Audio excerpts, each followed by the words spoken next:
Modar perkara panumbu catur. Panumbu catur atawa moderator teh sakapeung sok diseruakeun jeung panata acara atawa MC. Panumbu catur jeung panata acara teh aya bedana. Panumbu catur nyaeta nu nyepeng kadali atawa anu ngatur jeung ngokolakeun dina hiji jirangan atawa sesi kagiatan. Ari panata acara mah nu nyepeng kadali sakabeh kagiatan. Moderator teh jalma anu pancena minangka penengah atau hakim atawa wasit dina hiji kagiatan, boh sawala boh diskusi. Moderator anu ngarahkeun diskusi ngeunaan hiji perkara. Dina lumangsungna acara diskusi, panumbu catur kudu boga sikap netral, objektif, atawa teu mihak ka salah sahiji pihak. Upama aya konflik di tengah-tengah lumangsungna acara, panumbu catur kudu bisa jadi panengah. Samemeh perlu ngalaksanakeun pancen jadi panumbu catur, aya sawatara lengkah anu kudu dipilampah di antarana. Hiji, ngawasa pasoalan nuluyu jeung jejer tema acara. Tuluy nyusun kalimah panganter samemeh mere kasempetan kapang jejer. Hadena mah urang geus maca heula makalah atawa materi dina wangun slide dina PowerPoint ti unggal narasumber. 2. Mika nyaho kaayaan jeung kasang tukang pamiarsa pikeun milih diksi atawa kekecapan anu merenah. 3. Mika nyaho kalungguhan pangjejer atawa narasumber. Kukituna bisa leuwih teleb ngaguar perkara materi nu didadarkeun. Tangtuna moal nepi ka salah dina nepikeun pananya. 4. Mika nyaho runtuyan acara. Lilana waktu anu disadiakeun pikeun unggal narasumber. Lilana waktu pikeun tanya jawab jeung jumlah jirangan tanya jawab. Kitu deui kudu nyaho kana waktu pikeun istirahat jeung ngatur suasana daria atawa salse. 5. Netaharkeun catetan singkat pikeun ngingetan waktu nu disadiakeun ku narasumber. 6. Nyiapkeun buku catatan pikeun nyatat pokok-pokok penting nu ditepikeun ku para narasumber. Ieu catatan oge bisa dipake pikeun nyatet ngaran jeung pananya anu dijadikeun pamiarsa dina waktu lumangsungna tanya jawab. 7. Nyiapkeun raksukan atawa dangdanan anu merenah luyu jeung tema acara. Sangkan nyaho raksukan nu merenah, urang bisa nanyakeun heula ka panitia. 8. Nyiapkeun alat penuduh waktu. Ieu teh penting sangkan acara bisa lumangsung luyu jeung waktu nu geus ditangtukeun. Sawatara hal anu kudu dipilampah ku moderator dina lumangsungna acara nyaeta. Hiji, datang leuwih awal tibatan pamilon. 2. Pariksa sound system, kesiapan slide presentasi materi, pariksa oge ngaran lengkap jeung gelar pangjejer.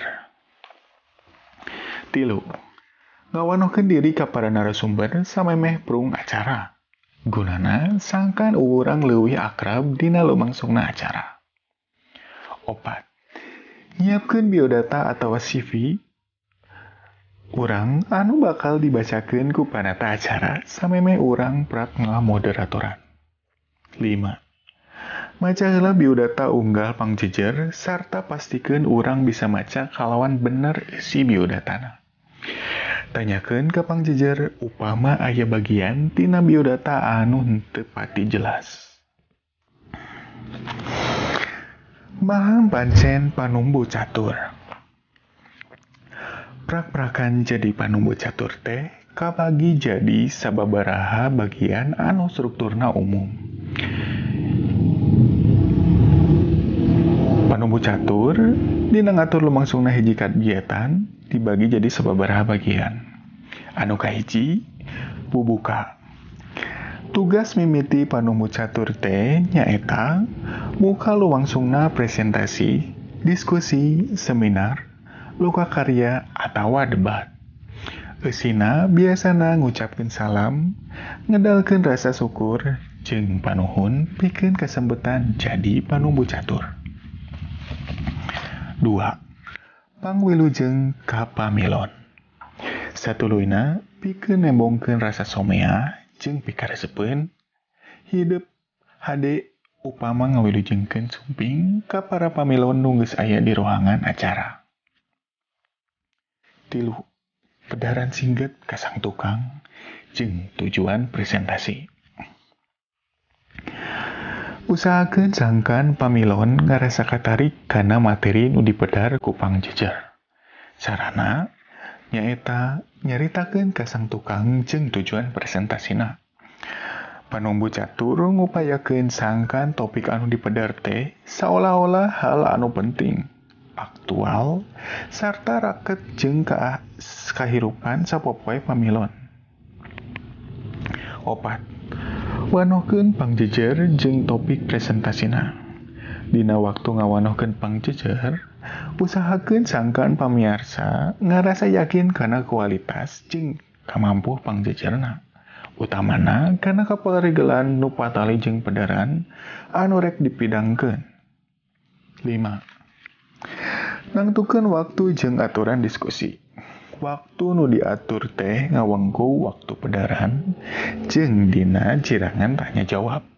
Kaasup oge jumlah waktu jeung lobana jirangan anu dirarancang. 6.